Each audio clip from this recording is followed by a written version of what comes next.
ICSE বোর্ডের class 9-10-এর Bangla বিষয়ের সমস্ত রকম হেল্প পেতে আমার চ্যানেলটিকে অবশ্যই সাবস্ক্রাইব করো। কবি জীবনানন্দ দাশের কবিতা আবার আসিব ফিরে। কবিতাটি জীবনানন্দ দাশের যে প্রথম কবিতা সেটি হলো বর্ষা আহ্বান, আর প্রথম কাব্যগ্রন্থ ঝরা পালক। এই যে আবার আসিব ফিরে কবিতাটি, এই কবিতাটি গ্রহণ করা হয়েছে রূপসী বাংলা কাব্যগ্রন্থ থেকে, যেটি তার মৃত্যু পরবর্তী প্রকাশিত। এই কবির জন্ম 1899 সালের 18 ফেব্রুয়ারি অধুনা বাংলাদেশের বরিশাল জেলায়।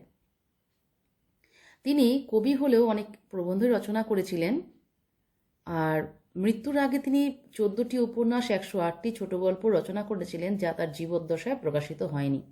এগুলো কিন্তু ছোট প্রশ্নের আকারে আসবে। তার উল্লেখযোগ্য কটি কাব্যগ্রন্থের নাম এখানে দেওয়া রয়েছে, যে কোনো দুটি বা একটি অবশ্যই মুখস্থ করে রাখবে।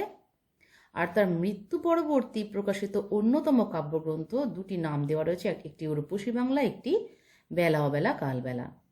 তোমার প্রিয় ছাত্রছাত্রীরা, আমার আজকের বিষয় এই কবিতা এবং তার ব্যাখ্যা ও বিশ্লেষণ, তার সাথে কিছু প্রশ্নোত্তরও আলোচনা করে দেব। কবি গ্রাম বাংলার রূপের প্রকাশে এতটাই আত্মহারা ছিলেন যে তার কবিতায় বারে বারে ফিরে এসেছে গ্রাম বাংলার রূপ প্রকৃতি। তিনি কবিতার মাধ্যমে ছবি আঁকতেন। তিনি কিন্তু প্রচলিত ভাষা বা রীতিকে কবিতায় ব্যবহার করেননি। তার ভাষা ভঙ্গি ছিল সম্পূর্ণ আলাদা। তার কবিতার ভাষা অনেকটা গদ্যের কাছাকাছি। আর আমি প্রথমেই বলেছি যে আবার আসিব ফিরে কবিতাটি রূপসী বাংলা কাব্যগ্রন্থের অন্তর্গত। এটি কিন্তু বইতে দেওয়া নেই, কিন্তু এটি চ্যাপ্টার রিলেটেড একটা প্রশ্ন হতেই পারে। কেন আমি এই আলোচনাগুলো করছি? কোনো কবিতা যখন ব্যাখ্যা বা বিশ্লেষণ করতে হয়, তখন তার প্রেক্ষাপটও আলোচনা করতে হয়, যে কবিতাটা কবি কেন লিখেছিলেন, কবির মানসিক স্থিতি তখন কেমন ছিল। কবি জীবনানন্দের কবিতায় বারবার তিনি তুলে ধরেছেন আশেপাশে চারিদিকে থাকা প্রকৃতি, সমসাময়িক জীবন প্রবাহ। এই প্রকৃতির চেতনা বা যুগ চেতনা বা মৃত্যু চেতনা এবং জীবনের প্রতি তীব্র আকর্ষণ থেকেই জন্ম নিয়েছে তার কবিতার বিষয়। এই কবিতাটি, এই রূপসী বাংলা কাব্যগ্রন্থটি প্রকাশিত হয় তাঁর মৃত্যুর প্রায় 3 বছর পর, অর্থাৎ 1957 সালে। তাঁর মৃত্যু হয় খুবই দুঃখজনক। এটি দুর্ঘটনায় 1954 সালে একটি ট্রাম দুর্ঘটনায় তাঁর অকাল মৃত্যু হয়। এবার চলে আসি কবিতাটির মধ্যে। আবার আসিব ফিরে ধানসিঁড়িটির তীরে। ধানসিঁড়ি কি? ধানসিঁড়ি একটি নদীর নাম। বরিশাল জেলার একটি নদীর নাম ধানসিঁড়ি। কবির অনেক কবিতাতে এই ধানসিঁড়ি নদীটির পরিচয় কিন্তু আমরা পাই, শব্দটি আমরা পাই। এই বাংলায় হয়তো মানুষ নয়। কবি কেন এই কবিতাটি লিখেছেন যে আবার আসিব ফিরে ধানসিঁড়িটির তীরে? কারণ বোঝাই যাচ্ছে কবি জন্মান্তরে বিশ্বাসী। জন্মান্তর কি না? মৃত্যুর পর যে পুনর্জন্ম, তাকে বলা হচ্ছে জন্মান্তর। তিনি এই জন্মান্তরে বিশ্বাসী। তিনি বলছেন যে তিনি তার বাংলা মা বা প্রকৃতির রূপ সৌন্দর্যে এতটাই মুগ্ধ যে তিনি আবার মৃত্যুর পরেও আবার তিনি ফিরে আসবেন। এক জীবনে তার তৃপ্তি হবে না এই প্রকৃতিকে উপভোগ করবার, তাই তিনি আবার ফিরে আসবেন। কোথায় না? যেখানে তার জন্ম, সেই ধানসিঁড়ি নদীর তীরে, এই বাংলায়। হয়তো মানুষ নয়, হয়তো বা শঙ্খচিল শালিখের বেশে। শঙ্খচিল কি? শঙ্খচিল চিল জাতীয় এক প্রকার পাখি, কিন্তু তার বুকের কাছে এবং মাথার কাছে থাকে সাদা, শঙ্খের মতো সাদা, তাই তাকে বলা হচ্ছে শঙ্খচিল। এখানে বলা হচ্ছে শালিখের বেশে। বেশে মানে শালিখের মতন, শালিখের আকার নিয়ে। এখানে আমরা অনেকগুলো পাখির নাম পাবো, অনেকগুলো নদীর নামও পাবো, যেমন ধানসিঁড়ি নদী, জলাঙ্গি নদী, রূপসা নদী। আবার অনেকগুলো পাখির নামও আমরা এখানে পাবো পড়তে পড়তে। তিনি কেন বারবার এই বাংলায় ফিরে আসতে চাইছেন? কেননা কবির মনে গভীর রেখাপাত করে এই প্রাকৃতিক সৌন্দর্য, গ্রাম বাংলার প্রাকৃতিক সৌন্দর্য। তার ভালোবাসা কিন্তু কোনো ঐতিহ্যবাহী জিনিসের ওপর নয়, খুবই তুচ্ছ জিনিসের ওপর, যেগুলো মানুষের দৃষ্টির মধ্যেই পড়ে না, প্রতিদিনের দৃষ্টির মধ্যে পড়ে না। তিনি সেই সব জিনিসের ওপরেও কিন্তু অনুভব করেছেন অন্তরের টান। তাই কবি শুধু এই জীবনে নয়, তিনি চান মৃত্যুর পরেও যদি কোনো জীবন, তিনি যদি আবার পুনর্জন্ম তার হয়, তিনি আবার ঠিক এই জায়গাতেই ফিরে আসবেন, এই সবুজ শ্যামল কোমল বাংলায়। মায়ের সাথে সন্তানের টান যেমন নারীর, ঠিক তেমনি বাংলা মায়ের প্রতি তিনি অনুভব করতেন এই নিবিড় বন্ধন। তারপরে বলা হচ্ছে, হয়তো ভোরের কাক হয়ে এই কার্তিকের নবান্নের দেশে কুয়াশার বুকে ভেসে একদিন আসিব এ কাঁঠাল ছায়ায়। হয়তো ভোরের কাক হয়ে এই কার্তিকের নবান্নের দেশে। কার্তিক মাস হচ্ছে হেমন্তকাল, এবং সেই সময়টা হালকা হালকা কুয়াশাও পড়ে। সেই সময় বলা হচ্ছে যে নবান্নের দেশে ভোরের কাক হয়ে তিনি ফিরে আসবেন। নবান্ন কি? আমি যে অর্থগুলো ব্যাখ্যা করছি বা বিশ্লেষণ করছি, অবশ্যই তোমরা পেন্সিল দিয়ে বইতেই লেখো বা খাতায় লেখো, অর্থগুলো খুব মন দিয়ে লিখে নাও, না হলে কিন্তু ব্যাখ্যা বা বিশ্লেষণ কোনোটাই মনে থাকবে না। আর যে কোনো কবিতার ব্যাখ্যা যদি জানা থাকে তাহলে কিন্তু উত্তর লেখাটা খুব সহজ। প্রত্যেকটা অর্থের ব্যাখ্যা, প্রত্যেকটা চরণের ব্যাখ্যা জানাটা ভীষণ দরকার। হতে পারে তোমাদের পরীক্ষায় তোমরা যা যা প্রশ্ন করে গেছো, রেডি করে গেছো, সেগুলোর মধ্যে কোনোটাই আসেনি, কিন্তু বইয়ের বাইরে বা কবিতার বাইরে তো কোনো প্রশ্ন হতে পারে না। এই কটা লাইনের মধ্যে থেকেই তোমাদের সব প্রশ্ন। হয়তো প্রশ্নটা একটু অন্যরকম ভাবে এসেছে, কিন্তু উত্তর কিন্তু একই হবে, উত্তর কিছুই আলাদা হবে না। আমি কবিতার শেষে সুন্দরভাবে ব্যাখ্যা করে দেব যে কেন আমি এ কথা বললাম যে একই হবে। তাহলে ফিরে আসি আবার শব্দে। নবান্ন শব্দের মানে কি? কার্তিক মাসে যে আমন ধান কাটা হয়, নতুন ধান কাটা হয়, সেই ধান মানে কৃষক সমাজে সেই ধান, নতুন ধানের তৈরি যে অন্ন বা পায়েস বা যাই হোক, সেটা প্রস্তুত করে দেবতাকে বা ঈশ্বরের কাছে নিবেদন করা হয়। সেই হিসেবে একটা উৎসব আয়োজিত হয়। সেই সময়টাকেই বলা হচ্ছে, সেই সময়টাকে বা ব্যাখ্যা করা হচ্ছে নবান্নের দেশে। তার মানে বাংলায় যে হেমন্তকালে বা কার্তিক মাসে যে নবান্ন উৎসব হয়, সেই সময় তিনি ওই কার্তিকের কুয়াশাতেই ভোরের কাক হয়ে তিনি আসবেন এই কাঁঠাল ছায়ায়। সেই কাঁঠাল ছায়ায় এসে তিনি উপভোগ করবেন সেই গ্রাম বাংলার প্রাকৃতিক সৌন্দর্যকে। কেন কার্তিকের নবান্নের দেশেই ভোরের কাক হয়ে আসবেন? কেননা কৃষক সমাজে যে এই উৎসবের সময় অনেক চাল বা নবান্নের যে প্রসাদ বা অন্ন, সেগুলো ছড়িয়ে ছিটিয়ে থাকবে, সে ভোরের কাক হয়ে তিনি সেইগুলোই সে গ্রহণ করবেন। তাতেও তিনি রাজি, ভোরের কাক হতেও তিনি প্রস্তুত, শুধু তার বাংলায় এই রূপ সৌন্দর্যকে উপভোগ করবার জন্য তিনি কাক হতেও প্রস্তুত। হয়তো বা হাঁস হব, কিশোরীর ঘুঙুর রহিবে লাল পায়। সারাদিন কেটে যাবে কলমির গন্ধ ভরা জলে ভেসে ভেসে। হয়তোবা হাঁস হব, তিনি হাঁস হতেও প্রস্তুত। কিরকম হাঁস হতে প্রস্তুত দেখো, কিশোরীর পায়ে যেমন লাল ঘুঙুর পরানো থাকে, তেমনি সেই হাঁসের পাও তো লাল রঙের দেখতে হয়, লালচে হয়। সেই হাঁসের পায়ে সেই কলমির লতা জড়িয়ে যাবে সেই ঘুঙুরের মতন, এবং তিনি সেই পুকুরে সারাদিন সাঁতার কাটবেন, এবং যেই পুকুরে কলমির গন্ধ রয়েছে, কলমি এক ধরনের লতানের শাক, সেই শাক খাদ্য হিসেবেও গ্রহণযোগ্য এবং খাওয়া হয়।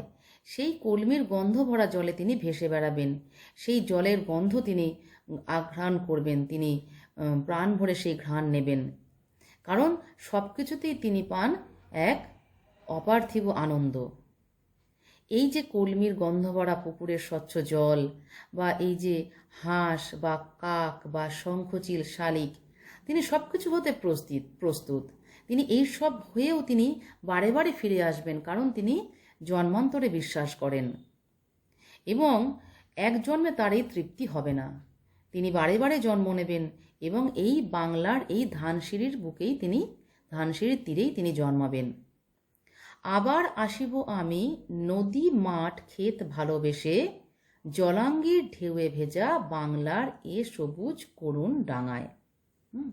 এখানে কিন্তু খুব মানে তাৎপর্যপূর্ণ যে লাইন, যে নদী মাঠ ক্ষেত ভালোবেসে, কবি নদী মাঠ ক্ষেত ভালোবেসে কেন বলছেন, কেন এগুলোর মধ্যেও তিনি কি সৌন্দর্য খুঁজে পাচ্ছেন।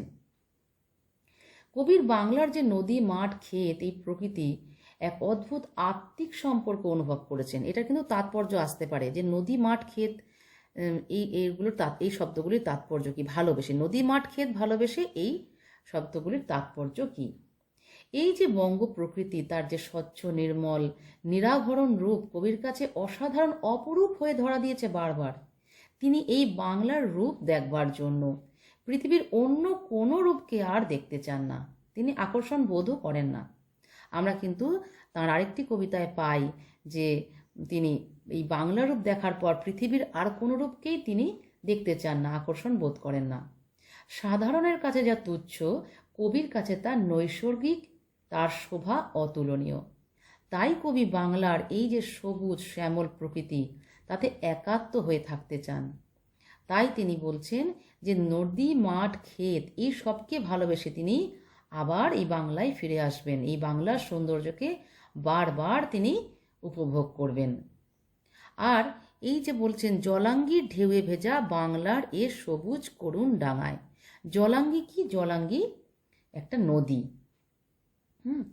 এই যে জলাঙ্গি নদীর দুটো যে দুই পারে যে সবুজ ডাঙা রয়েছে, তাকে ভিজিয়ে দিয়ে প্রকৃতির যে উদার বিষণ্ণতায় একাকার হতে চান আবার তিনি এই বাংলায় ফিরে এসে। হয়তো দেখিবে চেয়ে সুদর্শন উড়িতেছে সন্ধ্যার বাতাসে, হয়তো শুনিবে এক লক্ষ্মী পেঁচা ডাকিতেছে শিমুলের ডালে। এখানেও কিন্তু সুদর্শন, লক্ষ্মী পেঁচা পাখি, দুটো পাখি। তাহলে এখানে এর প্রশ্ন হতে পারে সুদর্শন কি? সুদর্শন এক ধরনের পাখি, যে পাখি বাংলার সন্ধ্যার আকাশে চক্রাকারে আকাশ পরিভ্রমণ করে। এটা অতি স্বাভাবিক একটা দৃশ্য, এই দৃশ্য দেখা যায়। এবং এই প্রসঙ্গেই কবি এই সুদর্শন শব্দটিকে এখানে ব্যবহার করেছেন। আর লক্ষ্মী পেঁচা কি, এটাও প্রশ্ন হতে পারে, লক্ষ্মী পেঁচা কি? লক্ষ্মী পেঁচা হচ্ছে এক নিশাচর একটা পাখি, এবং এই পাখি হচ্ছে, লক্ষ্মী পেঁচা হচ্ছে মা লক্ষ্মীর বাহন। এদের দৃষ্টি অত্যন্ত তীক্ষ্ণ, রাতের বেলায় এরা বেরোয়, দিনে সাধারণত বেরোয় না। আর এদের গায়ের রং হচ্ছে সাদা, বুকের কাছটা সাদা এবং গায়ে ছিটছিট মতো থাকে। এবার তিনি বলছেন যে হয়তো দেখিবে যে সুদর্শন উড়িতেছে সন্ধ্যার আকাশে, হয়তো শুনিবে এক লক্ষ্মী পেঁচা ডাকিতেছে শিমুলের ডালে। কবি যেহেতু জন্মান্তরে বিশ্বাসী, আর কবি যেহেতু বারবার তার রূপসী বাংলার কাজ কোলে আবার বারবার ফিরে আসতে চান, আর তিনি যদি মানুষ হয়ে নাও ফিরতে চান, তবুও তিনি হয়তো কোনো এক সন্ধ্যার আকাশে বাতাসে ভর করে সুদর্শন পাখি হয়ে চক্রাকারে পরিভ্রমণ করবেন এই বাংলারই বুকে। এটা হচ্ছে সুদর্শন পাখির বর্ণনা হলো। এবার বলা হচ্ছে যে লক্ষ্মী পেঁচা ডাকিতেছে শিমুলের ডালে। গ্রাম বাংলার অতি পরিচিত গাছ শিমুল গাছ। শিমুল গাছ থেকে শিমুল তুলো হয়, শিমুল ফুলের রং টকটকে লাল। আর লক্ষ্মী পেঁচা হচ্ছে মঙ্গলের প্রতীক। তিনি বলছেন হয়তো তিনি শিমুলের ডালে বসে লক্ষ্মী পেঁচা হয়েও ডেকে চলবেন। তাহলে বাংলার আকাশ বাতাস, এই রূপময় প্রকৃতি, নদী নালা পত্র পুষ্প সবকিছুর মধ্যে কবি অনুভব করেন হৃদয়ের স্পন্দন। তাই কবি যেহেতু জানেন যে মৃত্যু অনিবার্য, তবুও তিনি বারবার ফিরে আসবেন, কখনো শঙ্খচিল, শালিক, কাক, হাঁস, সুদর্শন বা লক্ষ্মী পেঁচা হয়ে। কেমন? হয়তো খইয়ের ধান ছড়াতেছে শিশু এক উঠানের ঘাসে। এখানে কিন্তু এরকম প্রশ্ন হতে পারে, শিশুটি কোথায় খইয়ের ধান ছড়াচ্ছে? শিশুটি এক উঠোন ভরা ঘাসে খেলার ছলে বা ক্রীড়ার ছলে খইয়ের ধান ছড়াচ্ছে। এখানে এরকম প্রশ্ন হতে পারে, উঠোনের ঘাস কথাটি কবি কেন ব্যবহার করেছেন, বা উঠোনের ঘাস কথাটার তাৎপর্য কি? উঠোনের ঘাস এই শব্দ দুটির মধ্যে কিন্তু গভীর তাৎপর্য রয়েছে। কবি যে সবুজ ঘাস কথাটা ব্যবহার করেছেন, এই সবুজ ঘাস যেন জননীর কোমল কোল বা মূর্তি। কবি যেহেতু অতি সাধারণের মধ্যেও খুঁজে পেতেন অসাধারণত্বের স্পর্শ, এখানেও ঘাসের রূপেতে তিনি খুঁজে পাচ্ছেন অপূর্ব জীবনের সৌন্দর্য। জীবনের চেতনার এক গভীর মূল্যবোধ তিনি খুঁজে পাচ্ছেন। কবিতাটার মধ্যে রয়েছে টুকরো টুকরো কিন্তু অনেক ছবি, কিন্তু সব শেষে সব ছবি একটাই সত্যে উপনীত হয়েছে, সেটা হচ্ছে বাংলা মায়ের কোলে তিনি ফিরে আসবেন। এটা তাঁর গভীর এক আকাঙ্ক্ষা।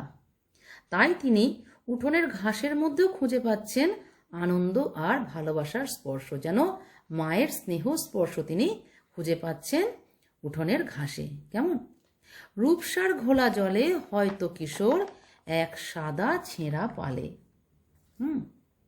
আচ্ছা, এখানে একটু বলে নিই যে খইয়ের ধান ছড়াতেছে শিশু। এখানে খইয়ের ধান কথাটার অর্থ হলো মানে ধান থেকে যখন খই বার করে নেওয়া হয় তখন তার ধানটা পড়ে থাকে, সেই ধান ছড়ানোর বা সেই ধান নিয়ে খেলার কথাই কিন্তু এখানে কবি বলতে চেয়েছেন। এখানে কবি সেই চিত্রই ফুটিয়ে তুলতে চেয়েছেন যে একটি শিশু তার জাগতিক সমস্ত দুঃখ, বিষাদ বা তিক্ততা হোক, হতাশা হোক, সমস্ত কিছুর ঊর্ধ্বে শিশুর জীবনে বা শিশুর কোনো দৃশ্যের মধ্যে কিন্তু এসবের কোনো স্থান নেই। শিশুটি খইয়ের ধান ছড়ানোর খেলায় মগ্ন। আচ্ছা, জন্মান্তরে কবি এই শিশু হয়েই আসতে চেয়েছেন এই মুক্ত আনন্দের ঠিকানায়। কবিও এই জাগতিক সমস্ত দুঃখ যন্ত্রণা থেকে মুক্ত হয়ে প্রকৃতির যে নির্জন শুদ্ধ আলো, এই যে আলোর মধ্যে তিনি স্নান করা বা অবগাহন করতে চেয়েছেন কবি। এখানে কিন্তু কবির এক গভীর জীবন দর্শন বা আবেগের এক আন্তরিকতা ফুটে উঠেছে। রূপসার ঘোলা জলে হয়তো কিশোর এক সাদা ছেঁড়া পালে। রূপসা, আমি বলেছি রূপসা কি, প্রশ্ন হতে পারে রূপসা কি। রূপসা হচ্ছে একটি নদী। রূপসী বাংলা কাব্যগ্রন্থে তিনি এই রূপসা নদীটিকে ব্যবহার করেছেন, যেহেতু রূপসা নদীর রূপ কবিকে খুবই আকুল করে, এবং কবি এই রূপসার ঘোলা জলের মধ্যেও কিন্তু দেখতে পাচ্ছেন যে বা কল্পনা করছেন যে একটি কিশোর তার ডিঙা বাইছে। সেই ডিঙাটা কি না, সেই ডিঙাতে যে ছেঁড়া পাল লাগানো রয়েছে, সেই ডিঙাটা বেয়ে কিশোর সেই রূপসার ঘোলা জলে ডিঙি বেয়ে চলেছে। পাল কি? পাল হচ্ছে মাস্তুলে লাগানো কাপড়, যেটা বাতাসের ধাক্কায় নৌকাকে বা ডিঙিকে এগিয়ে নিয়ে চলে। তাহলে কবি কিন্তু এখানেও দেখতে পাচ্ছেন যে বা বলতে চাইছেন যে তিনি একটি কিশোর হয়েও ফিরে আসতে পারেন, শুধু এই রূপসার জলকে বা রূপসার ঘোলা জলকে তিনি উপভোগ করতে চান, তার স্পর্শ, তার গন্ধ তিনি উপভোগ করতে চান। রাঙা মেঘ সাঁতরায়ে অন্ধকারে আসিতেছে নীরে দেখিবে ধবল বক। এখানে আমি পরে একটা জিনিস ব্যাখ্যা করব, আমি কবিতাটা শেষ করে নিই। রাঙা মেঘ সাঁতরায়ে অন্ধকারে আসিতেছে নীরে দেখিবে ধবল বক। এখানে কিন্তু তোমাকে থামতে হবে, নচেত মানে বার করতে পারবে না। সেমিকোলন দেওয়া রয়েছে, এখানে তোমাকে থামতে হবে। রাঙা মেঘ সাঁতরায়ে, এই কথাটির এখানে কেন কবি ব্যবহার করছেন? কবির কাছে গোধূলি মুহূর্ত ছিল খুবই প্রিয়। গোধূলি মানে সন্ধ্যাটাকে বলা হয় গোধূলি।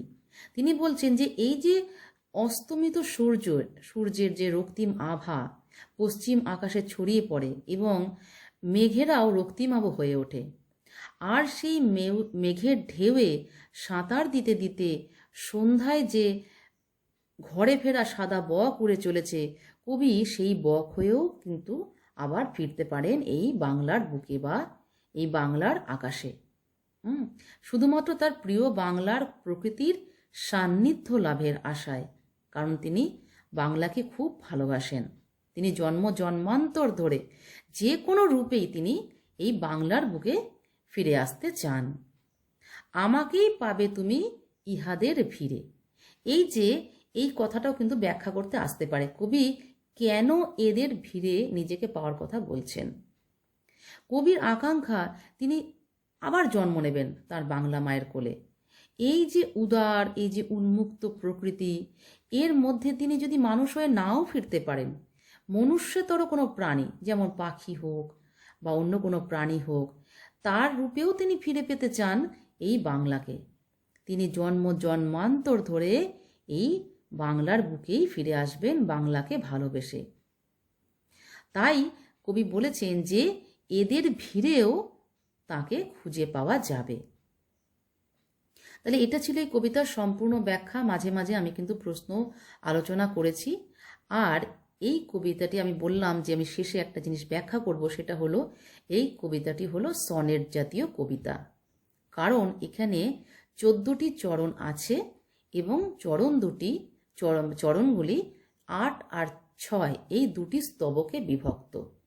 প্রথম স্তবকে রয়েছে 8টি চরণ, দ্বিতীয় স্তবকে রয়েছে 6টি চরণ। এই যে সনেট বা চতুর্দশপদী কবিতা, এটি হচ্ছে এই কবিতাটির বৈশিষ্ট্য। তাহলে এটিও একটা প্রশ্ন আসতে পারে যে কবিতাটি কি জাতীয় কবিতা। তাহলে এখানে বলতে হবে কবিতাটি সনেট জাতীয় বা চতুর্দশপদী কবিতা। ঠিক আছে, তাহলে আমি বোঝালাম। এরপরেও যদি কোনো প্রশ্ন থাকে তাহলে অবশ্যই আমাকে কমেন্ট বক্সে জানাও, আমি অবশ্যই তোমাদের উত্তর দেব।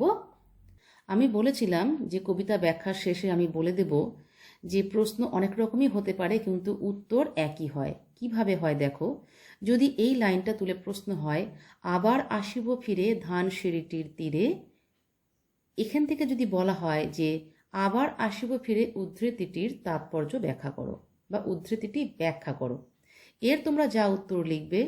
আর যদি এই লাইনটা তুলে এরকম প্রশ্ন আসে, কেন তিনি ফিরে আসতে চেয়েছেন, তাহলে কিন্তু উত্তর একই হবে।